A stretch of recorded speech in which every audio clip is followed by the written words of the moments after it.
We're thrilled to share with you a chat with one of our Asia Entertainment Game Changer honorees, Bowen Yang. He's a comedian, writer, and actor, and the first Chinese-American cast member of Saturday Night Live, for which he has received multiple Emmy nominations. He also lights up the screen with his wit and charisma in Bros, Awkwafina's Nora from Queens, and the Hulu original, Fire Island. Today... Today we're going to share a fireside chat between Bowen and Andrew Ahn, director of Fire Island, recorded just for today's summit. We hope you enjoy it. Hi, Congratulations. Andrew. Hi, Oh, Bowen. thanks. Thanks for joining me in this fireside chat. Of course, congrats on this Game Changer award. It's very it's such an honor Thank for you. you. I'm so happy for you. And it's been like a really great season of SNL so far. Thank you. We got brought, love so much. Sure. Thank you. I'm very happy to be in this chat with you. And I'm so curious to know from you, with an award like this, if you can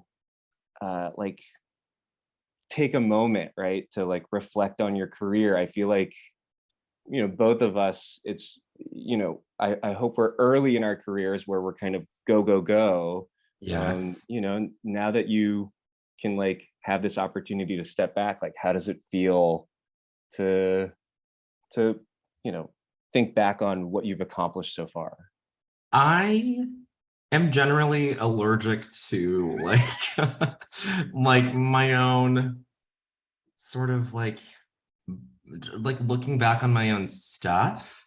And I don't know if that's healthy or if that's like the most noxious, poisonous thing possible. I don't know, but I don't know, maybe is that like an ingrained sort of Asian American thing? I don't know. I just feel like I am really lucky because I just wrapped on Nora from Queens this week, and I had sort of spent the last few weeks leading up to wrapping and sort of thinking this might be the end. This might be the last time we're all working together towards something. Kind of really having every flavor and kind of gratitude possible about just being given this opportunity to work on it. But I just it was my first big job, and I think there's something really fortuitous about it being a job that was a comedy, which is, sort of what I disciplined myself into trying to know and trying to sort of service in the entertainment industry or whatever. And then also having it be a show where the top of the call sheet and the people behind the scenes and everybody working on that show just having this understanding about being Asian. There was no there was no need to walk on set and explain myself to anybody, and that was very apparent in the pilot, where I'd only ever associated sets with a light layer of stress going in, being I even sitting in the makeup chair and having them find my color, or not knowing how to style a thick Chinese head of hair or whatever. And then this was a beautiful thing. The pilot, I shot a scene where we're all eating dinner and at a Chinese restaurant, and then BD Wong and Lori Tianchen and Awkwafina, Nora Lum, all teaching me oh, this is what a spit bucket is, and you don't have to swallow the food that you eat, and just being so patient with me about the basics of on camera stuff. And then at some point the conversation shifted to jobs people had done in Asia, if any. And BD had talked about working in China. Nora talked about working on The Farewell, which hadn't come out at that point, and being it was really strange. Not strange, it was just a very edifying experience seeing how other crews in other countries work. And then we talked about wood ears, the mushrooms, Sure. and a lot of Asian cuisine, but just the mention of the wood ears made me go, whoa, I've never had this experience before of talking about, of just not having to get someone up to speed on like Yeah. the little details of being like an Asian person Yeah. in entertainment, I guess. And The nuances of the experience and having to yeah, explain. I mean, I think it's such a it's so like special that was, such an early experience. And I think it's a sign of changing times, and I think it's uh, a sign of just more and more kind of upcoming. Do you feel like you have a lot of optimism for Asian American representation? I do. I really do. I feel like there are people I know who are working on things that just excite me as an audience member and would excite really anybody.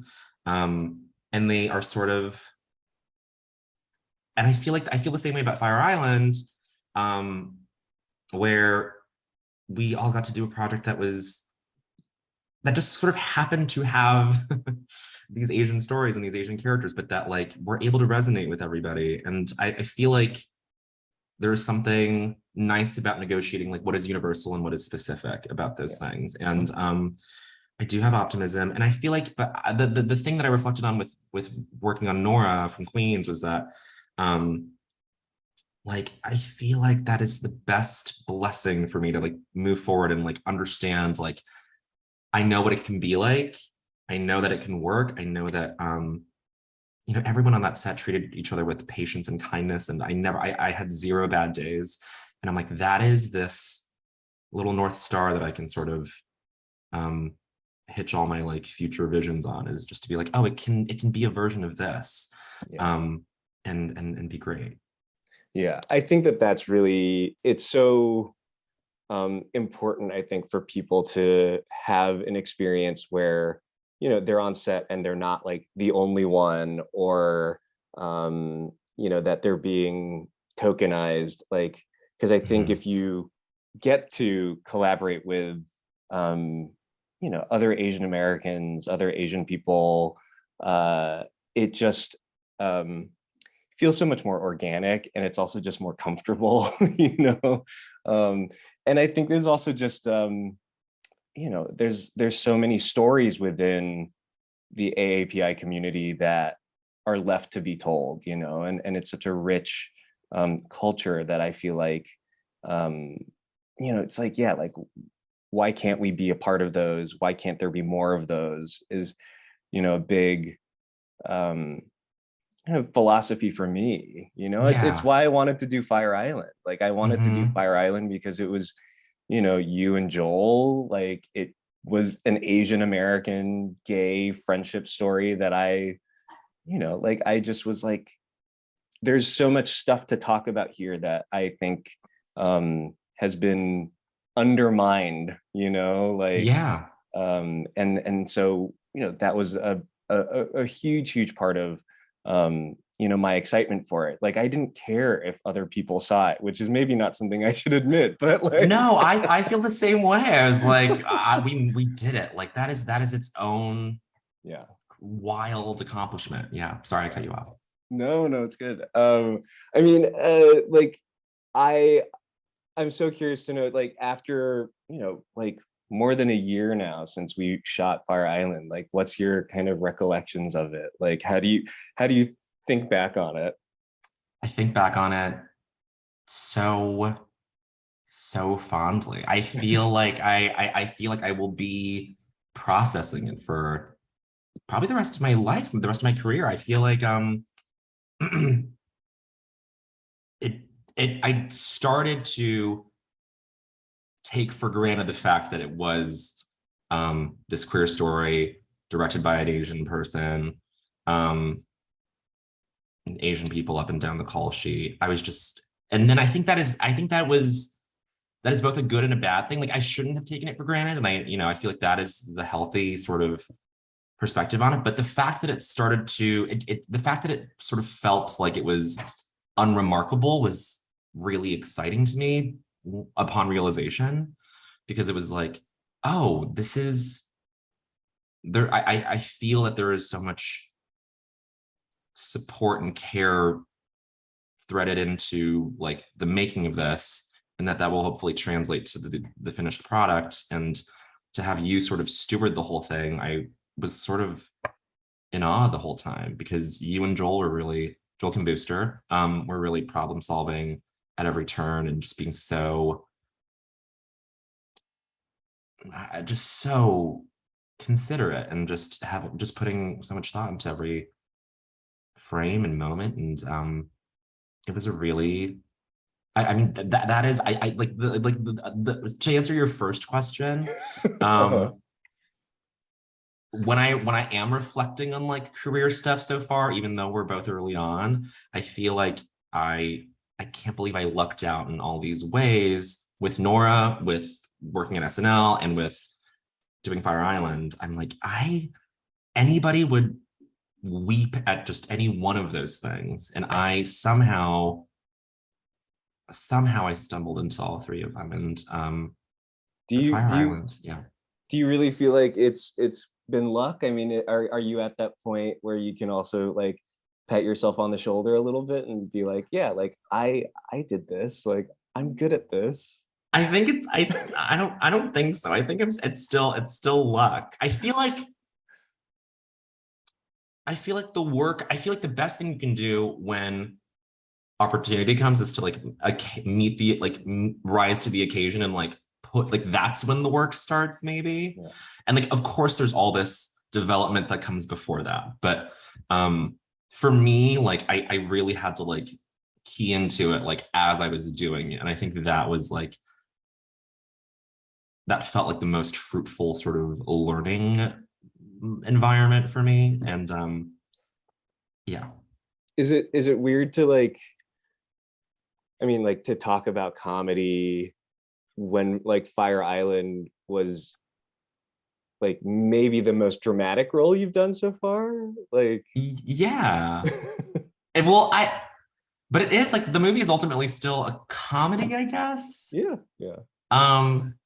But it is. But you are such a tonal genius with it, like in terms of making it feel expansive. And I feel like that was the thing that I didn't realize until we were doing it, that like you were sort of guiding me along, and I was trying to deliver by the end. And that I mean, that is like the sort of definitive thing for me in making that movie, was, wow, I'm given this new opportunity to do something that I haven't done before, which is something dramatic, and sort of tracking the emotional journey of this one character, that I've never really had to do that. I mean, even on Nora, like my character just is sort of a clown, and sort of like, it doesn't have, you're not really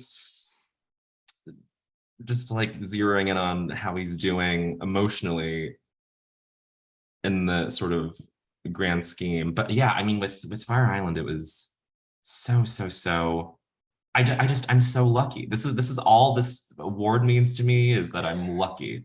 So yeah. I think it's more than that. I'll say, it's what I really loved about Joel's screenplay was that, it's deceptively emotional, like I think people read the screenplay being like, this is funny. And and I think I read it just being kind of the moody boy that I am, and I was like, oh no, it's like emotional and sad, and so I really was excited to kind of pull those elements up into the up to the surface, and allow people to experience them in the movie. And you were so game for it, and I loved how prepared you were. I loved how in the moment you were. I loved that you did your like mouth warm up stretch. Oh no! No, my one showbiz secret. I've ruined it. Now everybody that's knows. Okay. Yeah, well, but that's the secret to, yeah. But it's just, I think it's like, what I loved is you were bringing technique.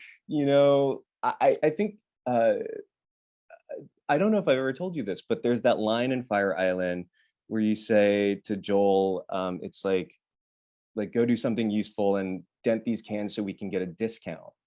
Uh-huh. And that line always gets a laugh at screenings, and it's because of your diction. Like if you didn't, Really? if you didn't enunciate it that way, I don't think you would get a laugh. And I think it's because of how you know, like how you're enunciating that it makes people laugh every time. That's shocking to me because as someone who has like combed through it on like a vanity watch, let's say, to be like, oh God, like what are the parts I like didn't nail and didn't land in this final cut? And like, or you know, not that I'm like self-flagellating too much, but I'm like, but like that is one of the lines that like I completely gloss over and I'm like, okay, yeah, whatever. Like moving on. That's so interesting. Have you created the Bowen Yang scene pack from Fire Island on YouTube? Is that I have, yeah. I'm the one who's like making the playlist. do I want to ask you, you know, just to kind of like wrap things up, like what are your hopes for, you know, Asian American storytelling? You know, what are things that you feel like what we do, you know, can contribute to the, you know, the greater health of the Asian American Pacific Islander community? Wow, I feel like my hope is that we just are able to kind of zoom in on like the texture of everyone's experience. I feel like I'm reading this memoir right now. It's called Stay True by Hua Su. I feel like everyone should read it. It's very good. It's this writer at the New Yorker who's writing about growing up in the Bay Area and sort of growing up Taiwanese, going to UC Berkeley, meeting a Japanese American student named Ken, who sort of like challenges all of his notions about like what it means to grow up as an Asian person in the United States. And the thing that he like sort of introduces into the story is this idea that like once you realize that like once you get past this sort of racist notion that like we all look alike, you realize that we couldn't be any more different. And I feel like that is my hope for sort of the future, is that we all sort of realize that there is this thread that's very important in the similarities that we all have and the shared experience we all have as Asian people. But I feel like there's also this very, very, very fascinating study on like the way that we are all sort of different from each other. And I feel like that is sort of the potential for the future. Yeah, I mean, I love that you talk about texture, because I think that there's something about like wanting to create, you know, like film, television that feels more than just like, oh, I'm Asian, you know, like to talk about like intersectionality and to find that nuance, you know, like I love that, like, you know, like on Fire Island, it's like, I think the perspectives that like Joel has, that I have, that you have, you know, Conrad, like Margaret, like we're all queer and Asian American, but I think we all have a different kind of experience of that. And, you know, like every now and then it's going to be exactly the same and feel kind of amazing. And then every now and then it's going to feel a little different, but that's also like what makes this kind of collaborative, you know, project like that much more exciting. And so, you know, I really hope that like, you know, filmmakers and artists like can think about, oh yeah, like what makes us you know, really unique as individuals within this community. Because I think that that also humanizes us, right? Like people see us as then, you know, as like a very diverse, you know, interesting, you know, population. But yeah, like I don't know, like I'm like waiting for like an obnoxious like queer Asian American filmmaker to be like, I hate Andrew Ahn's work and I'm gonna do my own that like speaks to me, you know. Ah, And I would be so excited for that person, you know. Like, that wow. would be really gratifying. I want like a rival, like an enemy, like that Oh would be my fun. God. No, no. This is no, this is a very we're in Scorpio season, and that's a very Scorpio season thing, is to want an arch nemesis. So I feel like you're gonna get it. I feel Do you, like do you, there's do well, you have an arch I'll be nemesis? I'll be your arch nemesis. I'm here to say I hate Andrew Ahn's work, and I will direct my own films. That's Well, I it. mean, maybe this is good segue to a last question. But like, well, like, yeah. So like, what's up next for you? Like, what do you want to do? Like, what are you doing? Like, what's kind of, you know, the project you want to work on? Yeah, I want to just work on. I feel like working on Nora again, working on both Nora from Queens and Fire Island. I feel like I've been able to sort of. I feel like those are two sort of um markers, or those are two benchmarks on the spectrum of comedy for me, which is something that's very light on its feet and something that is really, really good at balancing like something a bit heavier. And I feel like I kind of I kind of want to zero in on that and sort of do something intermediary from those two things. And like I think that's kind of possible in like a very grounded comedic way that I feel like maybe we haven't seen from Asian American artists. And I feel like a lot of the stuff I'm reading and watching now sort of has that very seamlessly folded in. And it's all very inspiring. And so I think I just want to sort of observe a bit and go from there and kind of try to land my little Mars rover on that plot, that little like, you know, patch of ground. So does that make any sense? I think so. Yeah. Okay. I think so isn't good enough. No, I love Mars rover. Like, Mars rover. But like it's that thing of like I feel like that applies to so much, like trying to land a thing on such yeah, like a small little, plot of ground is like I think summarizes, and it's a metaphor for so many things that people try to do, and especially people who work in this industry try to do, which is like you have to like contemplate all these different things in order to make one attempt at, or not one attempt, but to have that one attempt be the thing that like is the committed footprint or whatever, yeah, yeah, yeah. So yeah. I have the feeling that like, you know, that is a, like you can kind of like like look at this kind of on a macro level and just feel like it's a career's long journey, right? Yes, Like yes. that you don't have to land the Mars rover like in that spot every time. You just have to, by the end of your career, feel like you got there, you know? And um what? You can do, you're saying you can like you can destroy as many rovers as you have to in order to land it just once or twice or a handful of Kind of. times. I think I that's agree. I the agree. I think that's the like what artists really you know deserve, right? We deserve the Yes. opportunity to mess up, to be bold, you know, to try something that may not work, and learn from it and then try again, you know. Totally. And I think that you know, like I would love a career where like some people are like, ooh, like that totally Uh-huh. bombed, you know, because that meant that I was trying things, you know. So Totally. um, Completely. you know, fortunately it wasn't Fire Island, but I know. But I'm gonna direct a movie, and you're yeah. gonna be so rocked to your core that you come out with your next project after that is a failure. No, I'm very like I would love for you to be my rival. It would be such an honor. I would no, I could never, I have such love for you, and I feel like I could never antagonize you in any way, but I feel like what I wish for you more than anything is a rival, as an arch nemesis.